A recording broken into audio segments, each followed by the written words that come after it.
ભાવનગરમાં પતિ પત્નીના ઝઘડાનો કરુણ અંત આવ્યો છે। તળાજા તાલુકામાં પતિ અને પત્ની વચ્ચે કોઈ બાબતે ઝઘડો થયો હતો, જેને લઈને પતિ પત્નીને માથાના ભાગે પથ્થર મારતા તેનું મોત નીપજ્યું હતું। પોલીસે સમગ્ર મામલે આરોપી પતિની અટકાયત કરી લીધી છે। 8 વર્ષ પૂર્વે બંનેના પ્રેમ લગ્ન થયા હતા અને દંપતીને લગ્ન જીવનથી 3 બાળકો હોવાનું તપાસમાં સામે આવ્યું હતું। સમગ્ર મામલે હાલ પોલીસે તપાસ હાથ ધરી છે। નાની માંડવાડી ગામ છે, ત્યાં એ બનાવ બન્યો છે, જ્યાં મનુભાઈ વાઘાભાઈ રાઠોડની વાડી આવેલી છે।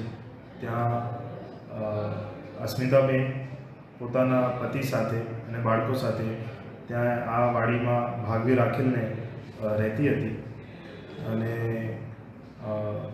અસ્મિતાબેન શિવાભાઈ વાસિયા એના પોતાના પતિ શિવાભાઈ છનાભાઈ વાસિયા સાથે અવારનવાર ઝઘડો ચાલતો હતો અને આ બાબતે એના પોતાના ઘરવાળાને પણ જાણ હતી અને